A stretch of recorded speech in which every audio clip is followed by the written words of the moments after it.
May mga natagpuang mga kurting kahon na mga bato, kurting kabaong na mga bato. Napakarami, nakakamangha. Ito nga ba ay sign ng Yamashita Treasure? O kung sign man, may laman kaya ang mga ito? Ito po ang ating pag-uusapan ngayon, kaya tutok po kayo. Panuorin po ninyo hanggang sa matapos ang bidyong ito sapagkat napakaganda po ang topic na ito para po sa mga Yamashita Treasure Hunter.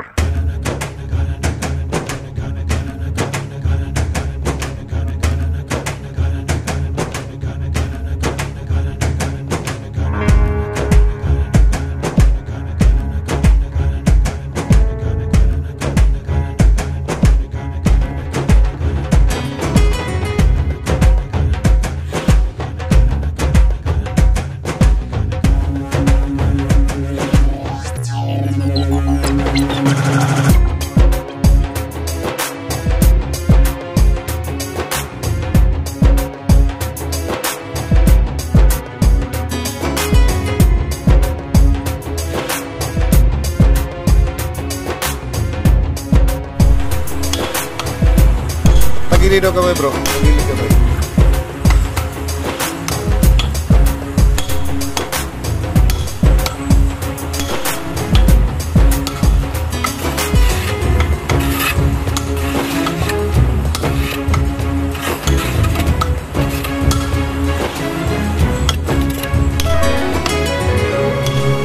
Magandang araw po sa inyong lahat, maayong adlaw sa inyong tanan diha sa Kabisayaan ug Kamindanawan.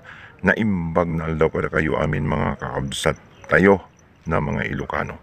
May adna adlaw gid sa inyong tanan dira sa Bacolod kag Iloilo sa aton mga kauturan ng mga Ilonggo. Assalamualaikum warahmatullahi taala wabarakatuh. Luzon, Visayas, Mindanao hanggang Sabah. Tayo na naman po ay magbabalik sa isa na naman pong nakakamanghang topic. Ito nga po ay ang video na ipinadala sa atin. Na-discovery nila ang mga box na mga bato na napakarami, mga kurting kabaong, kurting kahon, no? Pero bato, nakahilira sa may creek, sa ilog, sa gilid ng bundok. At posibleng ito ay tanda o palatandaan ng Yamashita Treasure. Ano ba ang kahulugan nito? Ano ba ang ibig sabihin nito? Ito po ang ating pag-uusapan ngayon, no? Pero bago yan, tayo po muna ay magpapasalamat sa lahat po ng ating mga subscribers, bashers, haters sa patuloy po ninyong pagsuporta, panonood po sa aking mga videos. Sa hindi pa pala nakapag-subscribe, pakipindot na lamang po ang subscribe button sa ibaba at ang notification bell para updated po kayo sa mga susunod kong i-upload. At bilang suporta na rin po yan sa aking channel. Paki-follow na rin po ang aking Facebook page, Yusuf Yamato. So ang ating ng topic na pag-uusapan ngayon ay napakaganda nga po, no? Nakakamanghang video tungkol po dito sa mga na-discovery, na-videohan na mga kurting kabaong, kurting box na mga bato, semento, no? Napakarami. Nakahilira, no, sa may gitna ng creek, maaring sa gilid ng bundok ito. Hindi natin alam kung saan banda ito, pero tsak, ito ay may sikretong sinasabi. Ito pong mga box na mga bato, no. So sa ating makikita, no, ito pong mga kahon na mga bato o rectangular, may pahaba, parihaba, mayroong square, no, na kurting mga parang maleta, parang mga kahon na bato, no? Ito kaya ay gawa ng tao o hindi? So, sa ating makikita, mapapansin natin, no? Mapapansin natin na napakaganda ang pagkagawa nito. Maganda ang pagkahugis. Kasi paggawa ng mga natures, no? Gawa ng natural ay hindi siya perfect, no? So sa ating mapapansin na perfect ang pagkagawa, napakakinis, no? Maganda ang pagkakat, halatang parang namasa, halatang ginalaw ng kamay ng tao, halatang kinurti, hinugis, pari-parihas halos ang sukat at yung itsura ay halos pari-parihas. So kung ating lalapitan, mapapansin natin na ito po talaga ay sadyang ginawa, sadyang inimbento ng tao, hindi natural. Kasi mapapansin natin no, na hindi talaga ito bato na natural. Ito po ay parang semento talaga. No, hinaluan lang ng mga kung anong klasing mga sangkap no, na pinatigas para magmukha itong bato. Mukhang box na bato o mukhang kabaong na mga bato. Para itong mga pansyon na mga bato, no? May nagsasabing, baka ano yan, baka lumang mga libingan ng unang panahon. Baka mga nitso ng tao. Mapapansin natin no, sa ating paningin, hindi po ito masasabi natin ito ay mga lumang libingan sapagkat maliliit. Hindi siya ganun kahaba, no? Hindi siya ganun kalaki. Imposible naman na mga ganyan lang kaliliit kung sakaling libingan ng tao. Ganyan lang kaliliit ang ginawang parang square o parang rectangular na mga box na mga bato, no? Hindi natin masasabing ito ay mga lumang libingan. Ito ay posibleng gawa nga, no, ng mga Japanese Imperial Army. At kung gawa man ito ng mga Japanese Imperial Army, ano ang ibig sabihin ng mga ito? May laman kaya ito? May laman kayang ginto ito?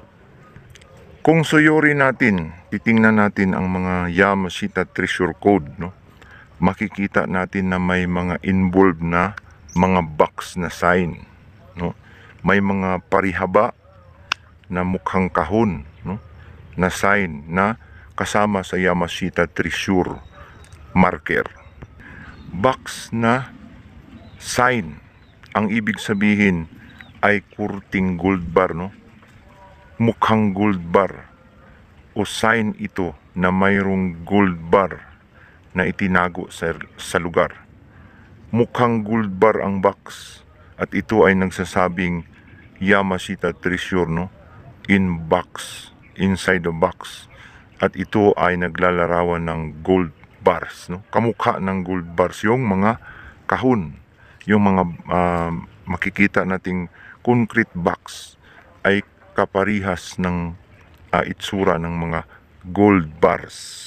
Ang mga box na bato ayon sa Yamashita Treasure Code ay nagsasabing mayroong mga ginto na itinago sa lugar, no?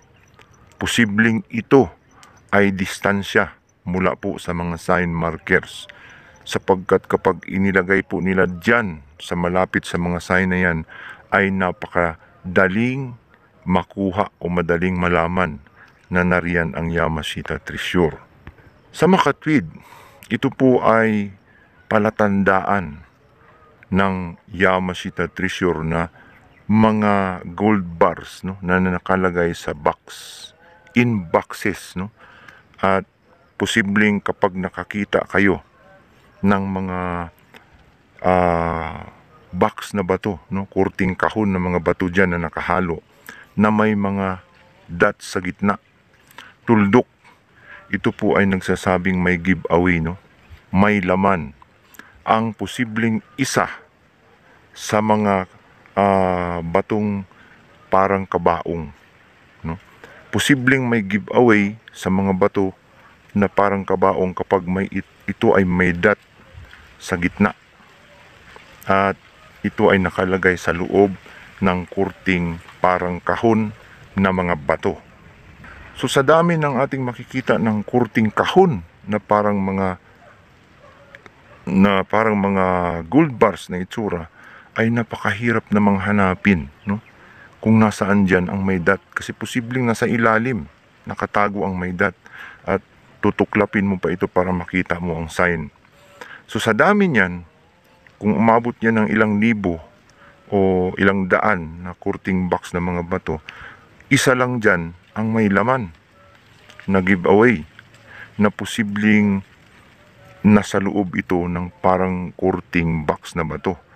So napakahirap ding hanapin, no? Kasi imagine mo sa daang-daan na yan, daan-daan na mga box na bato, isa lang ang may laman dyan. Isa lang ang may kargang gold bar, no? At hindi rin natin alam kung ilang piraso ang laman, no? May mga kababayan tayong nakakuha na ng mga ganyan, na mga courting box na mga bato. At kung kayo man ay nakikinig, ay pwede kayong magdagdag ng inyo pong komento para po makapagbigay ng idea sa atin pong mga kababayan na nakatuklas ng mga ganitong klaseng parang box na mga bato. So ito pong video ay dalawa na, hindi lang nag-iisa ito. At hindi ito magkaparehas na lugar, magkaibang lugar. Yung una, last year, ay may nagpadala din sa atin.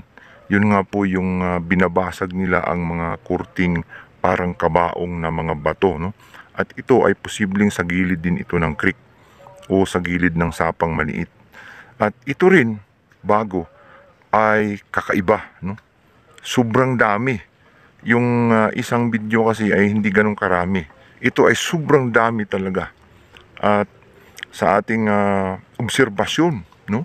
Ito ay positibo nga sa tinatawag na Yamashita Treasure. At hanapin lang ang Yamashita Treasure. Distansya, maaring may lugar dyan na bundok na ipinapahanap na mayroong kuweba at doon nakalagay ang mga box na tinutukoy ng mga markers na ito.